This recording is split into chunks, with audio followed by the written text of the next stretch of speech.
এভাবে পাটিসাপটা বানালে এত মজা হয়, এজন্য এটা আমার বারবার বানানো লাগে, কারণ এটা খেতে এত মজা, কিছুদিন পর পরে খেতে ইচ্ছা করে। আর বাসার লোকজনও এটা অনেক বেশি পছন্দ করে, এজন্য আসলে আমার বারবারই পাটিসাপটা পিঠা বানানো হয়, বিশেষ করে এই সিজনে। আর খেজুরের গুড় আর ঘন খিরসা দিয়ে পাটিসাপটা বানালে যে কত মজা হয়, এটা তো শুধু যারা খেয়েছে তারাই বলতে পারবে। একদম নতুন রাঁধুনি যারা আছেন কিন্তু এরকম পিঠা খেতে ইচ্ছা করে, তারা আজকের ভিডিওটা শুধু একবার দেখবেন, ইনশাল্লাহ আপনার পাটিসাপটা পিঠা সারা জীবন বেস্ট হবে, সবাই খেয়ে প্রশংসা করবে।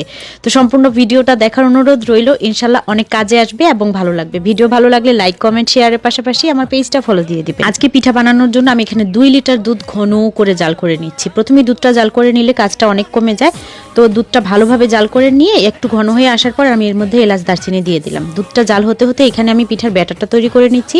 তার জন্য প্রায় 2 কাপের মতো আমি চালের গুঁড়া নিয়েছি। আদব চালের গুঁড়া, এটা পোলাওয়ের চাল গুঁড়া করে দিলেও হয়। সাথে দিয়েছি হাফ কাপের মতো আটা বা ময়দা, যে কোনো একটা দিলেই হয়। 1/3 কাপের মতো গুঁড়া দুধ দিয়েছি। 1 চা চামচের মতো এখানে আমি গলানো ঘি দিলাম। তেল দিলেও হয় বা তেল ঘি না দিলেও চলে, এটা শুধু পিঠা যাতে না ফাটে বা একটু সফট হয় সেজন্য দেওয়া। এখানে হাফ কাপের মতো চিনি দিয়েছি, স্বাদ মতো লবণ দিয়েছি। তারপরে একটা মোটামুটি ঘন ব্যাটার তৈরি করার জন্য পানি দিয়ে দিলাম। এখানে আমি গুঁড়া দুধ ব্যবহার না করলে পানিটার পরিবর্তে লিকুইড দুধ ব্যবহার করি। দুধ দিলে পিঠাটা আর কি বেশি মজা হয়, পানি দিয়েও গোলাটা করা যায়। তো ব্যাটারটা আমি তৈরি করে রাখলাম, ওটার মধ্যে আরও একটু লিকুইড যোগ করতে হবে, তার জন্য আমি গুড়ের পানি ব্যবহার করব। গুড়ের পিঠাটা কিন্তু খেতে বেশি মজা। এখানে খাঁটি খেজুরের গুড় নিয়েছি, এই খেজুরের গুড়টা যে কি টেস্টি, খুবই ঘ্রাণ দিচ্ছে, মাশাআল্লাহ অনেক ভালো। তো এখান থেকে আমি কিছু গুড় একদম পুতা দিয়ে ছেঁচে গুঁড়া গুঁড়া করে নিয়ে তারপরে একটা কাপের মধ্যে নিয়ে অল্প একটু পানি দিয়ে গুলে নিলাম। একদম ফুটন্ত গরম পানির মধ্যে নিলে খুব তাড়াতাড়ি গুলে যায়।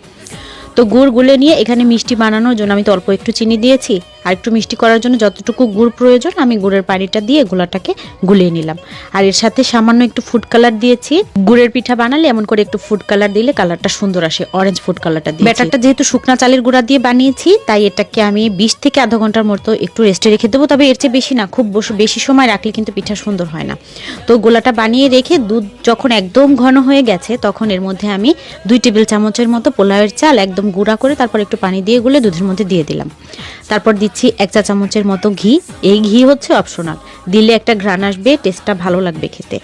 তারপর এর মধ্যে বেশি করে একটু গুঁড়া দুধ দিয়ে দিচ্ছি, প্রায় 1/3 কাপের মতো গুঁড়া দুধ দিলাম। গুঁড়া দুধ দিলে খিরসাটার টেস্টটা অনেক বেড়ে যায়। 3 আঙ্গুলের 1 চিমটি লবণ দিয়ে দিয়েছি। তারপর এখানে কোরানো নারকেল দিচ্ছি। নারকেলের পাটিসাপটাটা খেতে কিন্তু অনেক মজা, তবে এটা আমি ছোটবেলায় খেতে পারতাম না। আমার হাজবেন্ড নারকেলের যে কোনো পিঠাই অনেক বেশি পছন্দ করে, তার পছন্দটাকে আমি সবসময় বেশি প্রায়োরিটি দেই, ওই জন্য পিঠায় নারকেল দিয়ে দিলাম। নারকেল দিয়ে আরও একটু ঘন থকথকে করে নিয়েছি। একদম রান্নাটা প্রায় কমপ্লিট হওয়ার আগ মুহূর্তে এর মধ্যে আমি গুড়গুলো ছেঁকে দিয়ে দিলাম। গুড়ের মধ্যে ময়লা থাকে, এজন্য আমি সবসময় ছেঁকে দিই। এখন অনবরত নেড়ে চেড়ে নিয়েছি মিনিট খানেকের মতো। তারপর গুড়ের পানিটা শুকিয়ে যাওয়ার পর এটাকে একটা ছড়ানো পাত্রের মধ্যে ঢেলে নিলাম। এই খিরসাটাই খেতে এত মজা হয়েছে, মনে হচ্ছে যে এটা শুধুই খেয়ে ফেলে। আমি অনেকগুলো অলরেডি শুধুই খেয়ে ফেলেছি। যাই হোক, খিরসাটা সম্পূর্ণ ঠান্ডা হওয়ার পরে আমি পিঠা বানানো শুরু করে দিলাম। প্যানটাকে খুব ভালো করে গরম করে নিয়েছি। তারপর চুলার আঁচটা একদম মিডিয়াম লো করে রেখেছি, মানে মিডিয়াম লোর চাইতেও একটু কম। 1 চামচ করে ব্যাটার দিয়ে একটু ছড়িয়ে দিয়েছি। আর হ্যাঁ, তার আগে কিন্তু আমি একটু ঘি ব্রাশ করে নিয়েছি। তেল বা ঘি যে কোনো কিছু একটু আধা চা চামচের মতো বারবার করে দিয়ে পিঠা ভাজলে সেই পিঠাগুলো অনেক নাইস হয়। তো গোলাটা দিয়ে ছড়িয়ে দেওয়ার পর আমি কিছুক্ষণ ঢেকে রাখি, এই 30 সেকেন্ডের মতো একটু ঢেকে রাখি। এতে করলে এই ব্যাটারটা সুন্দর মতো সেদ্ধ হয়ে যায়, পিঠাটা ফাটে না, অনেক ভালো হয় আর কি, খুব দ্রুতও হয়ে যায়।